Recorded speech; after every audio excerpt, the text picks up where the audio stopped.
Welcome to Through the Bible with Les Feldick, a 30-minute walk through the Scriptures, teaching in-depth Bible truths that change people's lives. Now, here's your host, Les Feldick. Okay, it's good to see you all back, and we'll get on with our next half hour, and we're going to stay in Daniel. But first, I want to again thank my television audience, as well as all you folks here, for all of your kind letters, your financial help, and your prayers. I just want you all to know we can't do it without it. And even though these are rough financial times, we keep looking for things to start diving, but they're not. And they're holding up. In fact, I think maybe been increasing, hasn't it, honey, the last couple of days. My, you can't imagine the box of letters we've had each day the last 2 days. So thank you out there in TV land, how we our hearts go out to you. And again, we always are mindful of those of you who write that you're fighting disease of one kind or another, or financial problems, and we cherish taking those requests into the throne room. We really do. All right, for those of you here in the audience, we'll go back for just a moment to Daniel to just pick up what's on the board, that we're in book number 80. And I don't know how many of these programs will continue through Daniel, but we'll take it as it comes, verse by verse. And so if you'll come back with me to Daniel chapter 1, and I purposely deferred a couple things because I didn't want to have too much introductory stuff, but I've got to get it in someplace. So what I think I'll do is come back now to chapter 1 and verse 1. I think that's really all we need. Why, when Israel was so connected to their God, why did he permit these pagan Babylonians to come in and do battle with him? Well, there's going to be reasons, and I'll show you in just a minute.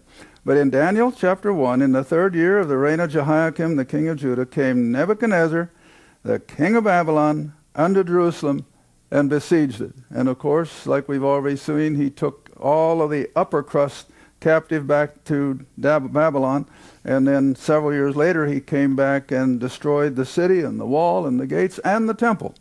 And then he came back a third time and took almost everything that was left of the population.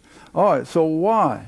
Why? Well, you've got to remember that Israel was always under God's blessings, but also his chastisement. Come back with me now to Leviticus chapter 26. Leviticus chapter 26. And this is a twofold prophecy. Now this took place the first time, like we've just seen now, with Nebuchadnezzar coming and taking the people of Israel captive. It happened again when the Romans came in 70 AD, and they didn't just take them back to one place, they scattered them from one end of the world to the other. But it was still two of the dispersions that were in Israel's future. All right, the first one, the one where they went to Babylon. Leviticus chapter 26, 32 and 33. But it's a valid prophecy even for today. And I use it whenever I speak of the times of the signs, or the signs of the times, how that this is already fulfilled with Israel back in the land. But you got to remember that it was originally directed to Israel with regard to 600 BC, because Leviticus is way back in the time of Moses. See, now here again, the scoffer cannot comprehend that. Now, here way back, hundreds of years before the fact, Moses is predicting this Babylonian captivity. And then get a little closer to it, Isaiah predicts the name of the emperor that will send them back. I mean, that's what's also unique about Scripture. You know, I heard one of the major commentators the other day interviewing one of the major scoffers of right-wing television. And I don't like to use names. I don't want to get in trouble if I can help it. But the guest said, now wait a minute. He said, you are always condemning this network. Have you ever listened to it? No way. Well, how can you condemn something you've never listened to? Isn't that right? Same way with this book. Do you know that 99 out of 100 people who scoff at this book have never read one verse of it? All they go by is their gut feeling and hearsay, and all I tell people, listen, just realize how intrinsically, I used the illustration way back in one of the first programs 20 years ago. Just like a finely tuned Swiss watch with all of its intricate movements. Take any one of them out and it'll stop. But you see, that's this book. It is so put together intrinsically. All right, Leviticus chapter 26.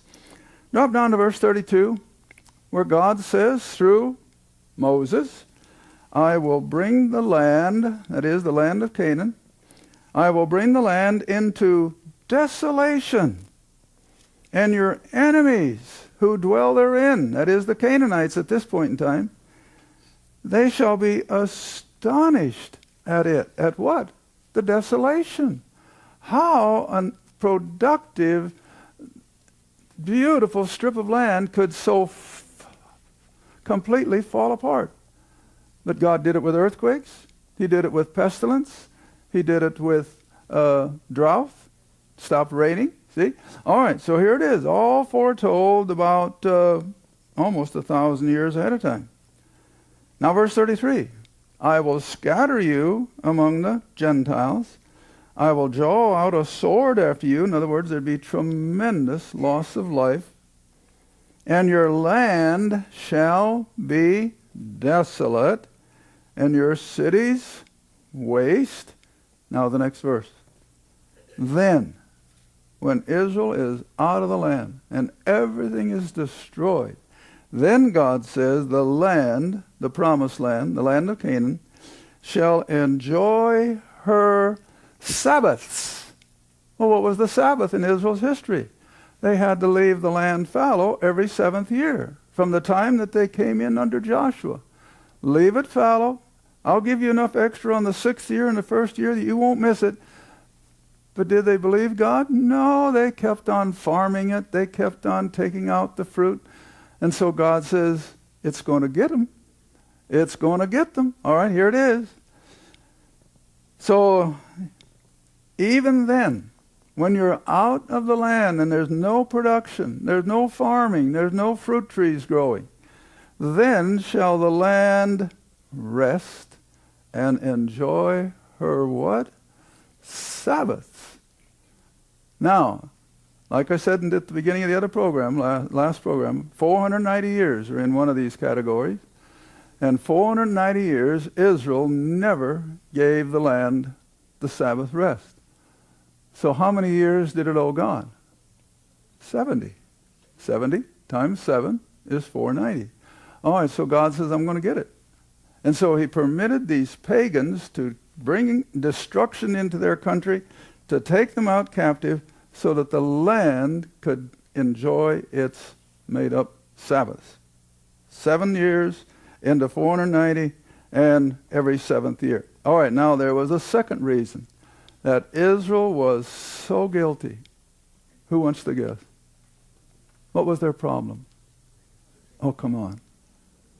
Idolatry. Oh, they had a pagan god under every green tree.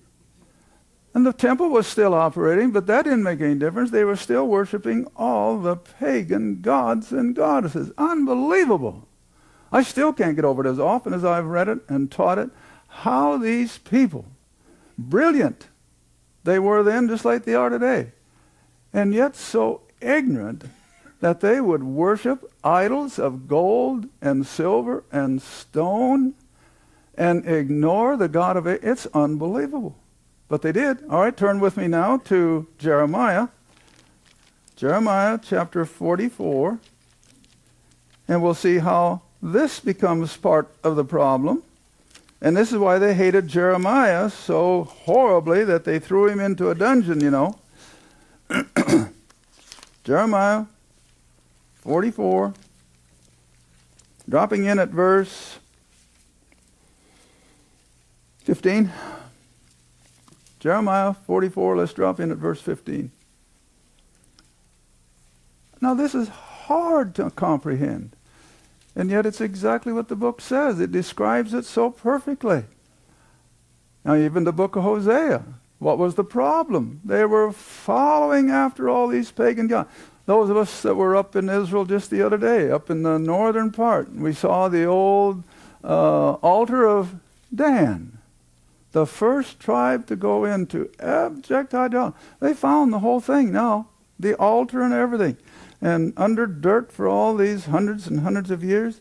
But just to prove that the Bible was not kidding, Dan was the first to go into idolatry. with all their pagan immorality. See? All right, Jeremiah 44, dropping in at verse 15. Then all the men who knew that their wives had burned incense unto other gods, and all the women that stood by, a great multitude, even all the people that dwelt in the land of Egypt. Now, there are a lot of Jews that ran down to Egypt to escape Babylon. All right, and that dwelt in the land of Egypt. In Pathros, they answered Jeremiah. Now, look what their response when Jeremiah accuses them of their idolatry. They said, verse 16, As for the word that thou hast spoken unto us in the name of Jehovah, we will not listen to you, but we will certainly do whatsoever thing goeth forth out of our own mouth to burn incense. You remember that was part of pagan worship. And we will burn incense unto the who?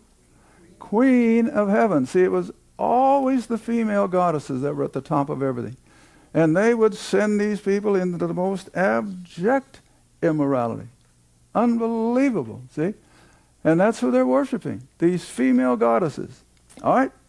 And we will pour out drink offerings unto her. Now remember that drink offering, because we're going to come to why Daniel won't drink the wine of Nebuchadnezzar.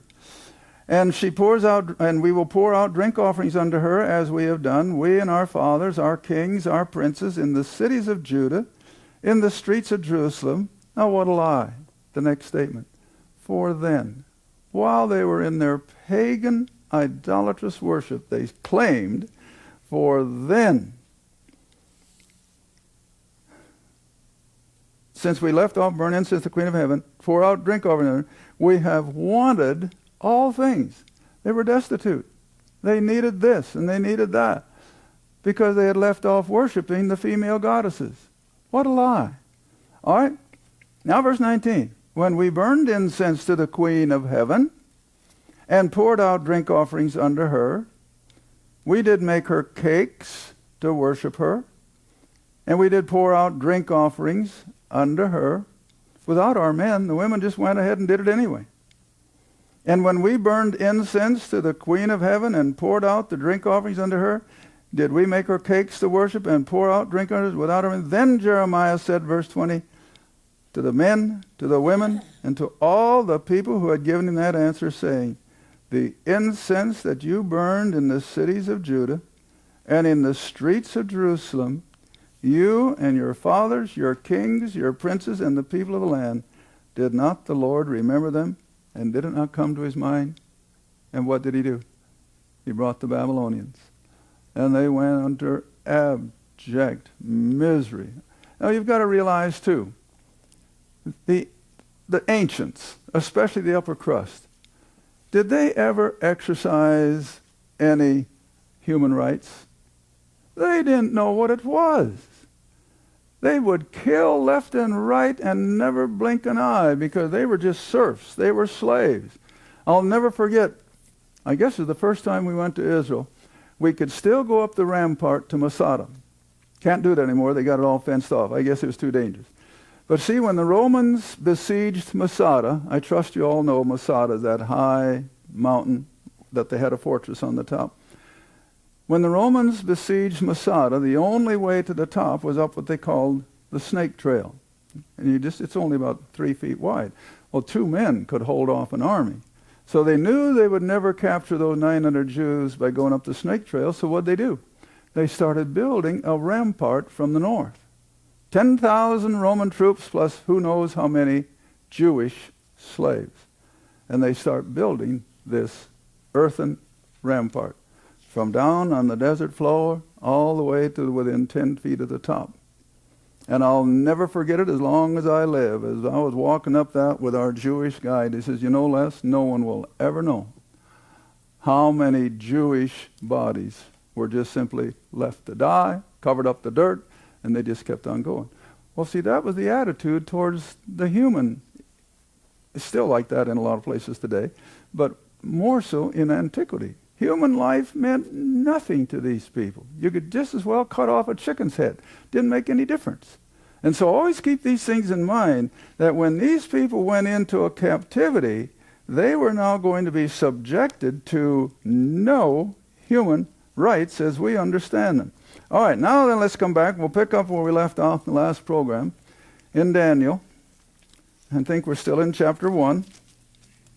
And we'll just pick up where verse 9. Now let's look at verse 8 just for a review. But Daniel purposed in his heart that he would not defile himself with a portion of the king's meat or food, nor with the wine which he drank. Therefore he requested of the prince of the eunuch that he might not defile himself. Now there again you have to understand, what was the mentality? How could a good, righteous Jew like little 15-year-old Daniel eat this meat that had been offered to a pagan female goddess? How could they drink wine that before they even did anything, they would pour out a portion of it as a libation for the pagan gods? And Daniel says, I can't do that. Well, you know, Paul had a little bit of controversy with that, didn't he? And he says, they won't bother me because he says, I know those dumb idols can't do anything. But on the other hand, he did condescend, and he says, that's all right. If it's going to be offensive that I eat meat offered to the idols, the temples, he says, I'll never eat another bite of meat as long as I live. So it's always been that controversy, see? All right, but now then, back to Daniel chapter 1, verse 9. Now God had brought Daniel into favor and tender love with the prince or the top man of the eunuchs. Now, does that ring a bell? I'm going to use two scriptures. Turn with me first up to Romans. Up to Romans.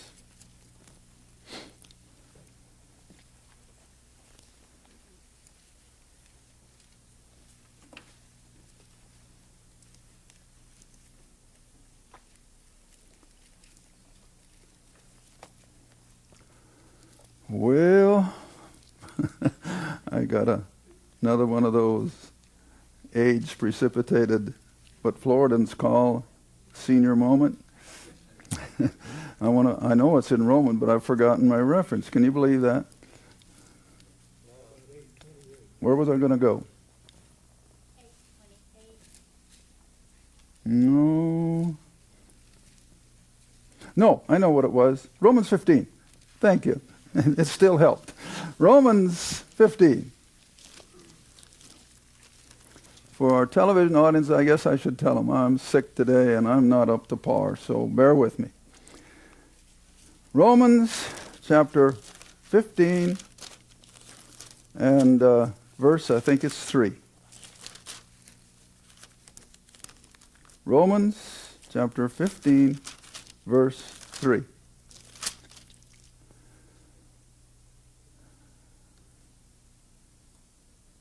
No, it's verse 4. Sorry about that if you've written it in your notebook already. Romans chapter 15, verse 4. Now this is the Apostle Paul writing to us. For whatsoever things were written aforetime, Old Testament, they were written for our, what's the word? Learning, not doctrine. You don't find the plan of salvation in the Old Testament. You won't find the Christian walk as we experience it in the Old Testament. That was all law. That was Israel. But here it is. It's still profitable, as Paul says. All Scripture is profitable. Of course it is.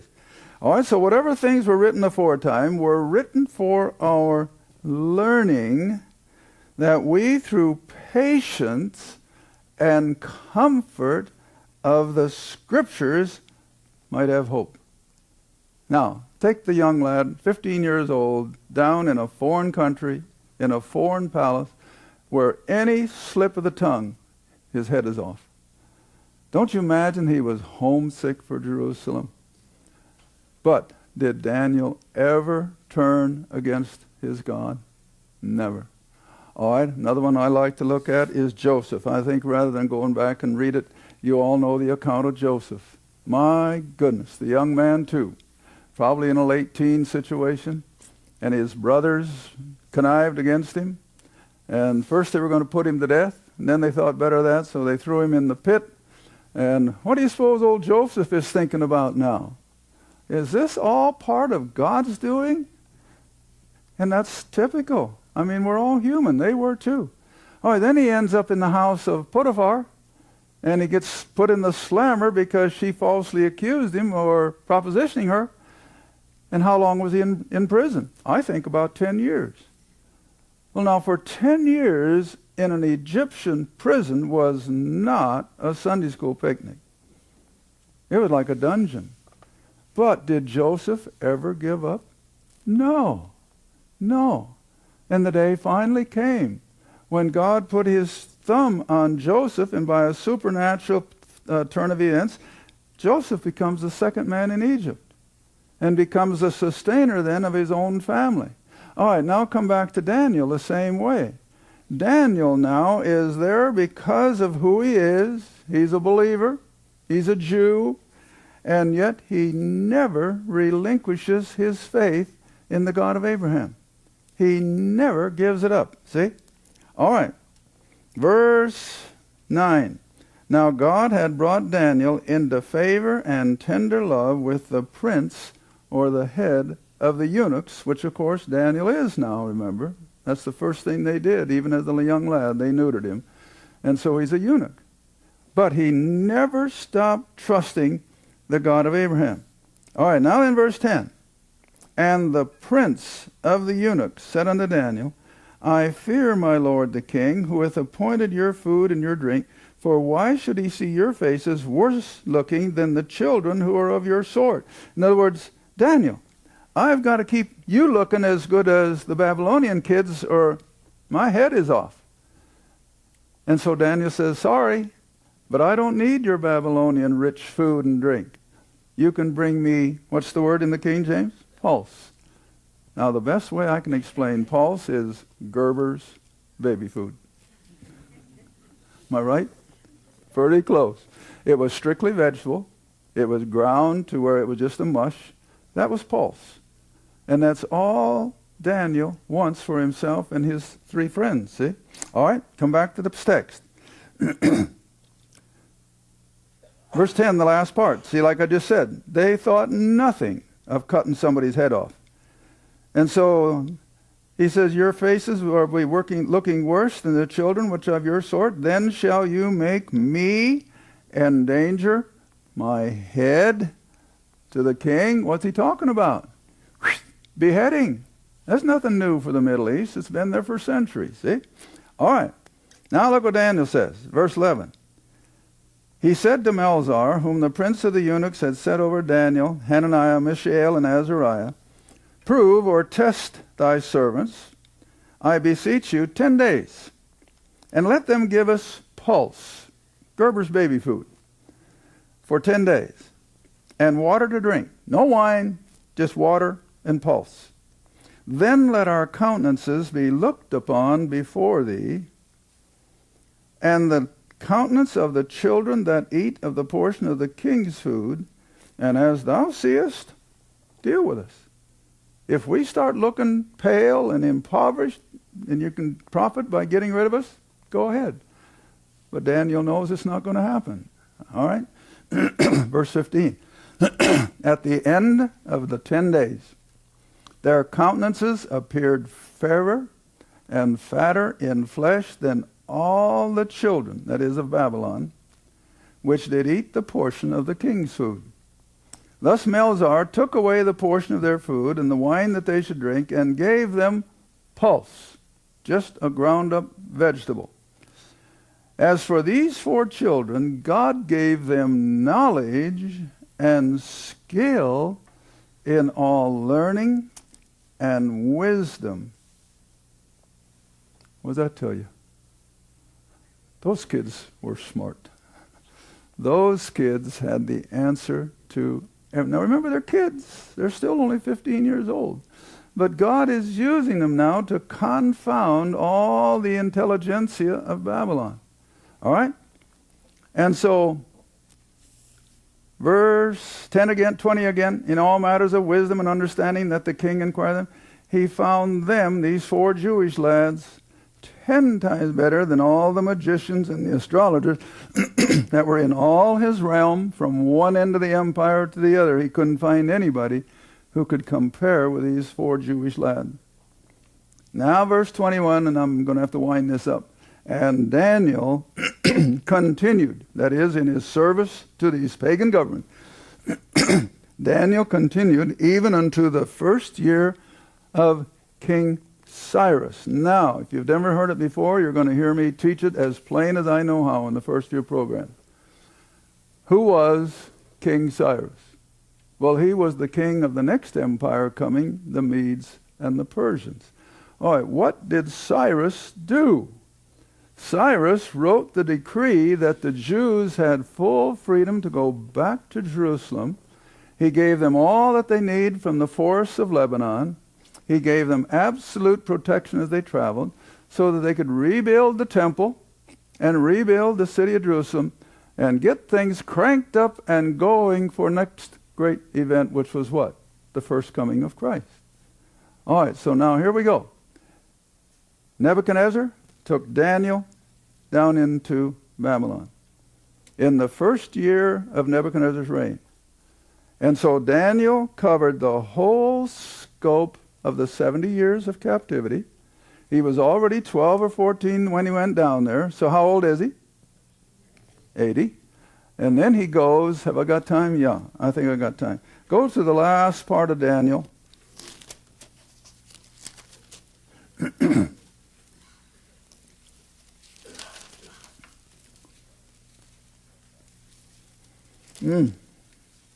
Maybe I shouldn't have said that. But anyway, he's going to stay in his place of authority until long after Cyrus sends the decree to send the Jews back. So where does that put Daniel? Probably 90 years old. And all that time he's been serving in a pagan government and never let it defile him. All right, now what is that for us? That's what Paul means, that all these things are written for our learning, and they're written for our profit. How are we to operate in a system that is totally against us? We never compromise. Don't ever compromise your faith. Be willing to do what Jonah did and walk the plank before you compromise these biblical truths. Now we're living in a time, somebody sent us a paper the other day, maybe I mentioned it last program, I think I did, where 70% of American Christians think everybody's going to heaven. How can they? Impossible. Oh, thank you for watching Through the Bible with Les Feldick. Through the Bible is a partner-supported ministry. If this program has been a help to your study of the Scriptures and you'd like to see others enjoy the teaching, your support would be greatly appreciated. Write to us at Les Feldick Ministries, 30706 West Lona Valley Road, Kenta, Oklahoma, 74552. Or call 1-800-369-7856. Remember, all programs are available in printed form, audio cassette, and videotape. Be sure to tune in next time to Through the Bible with Les Feldick.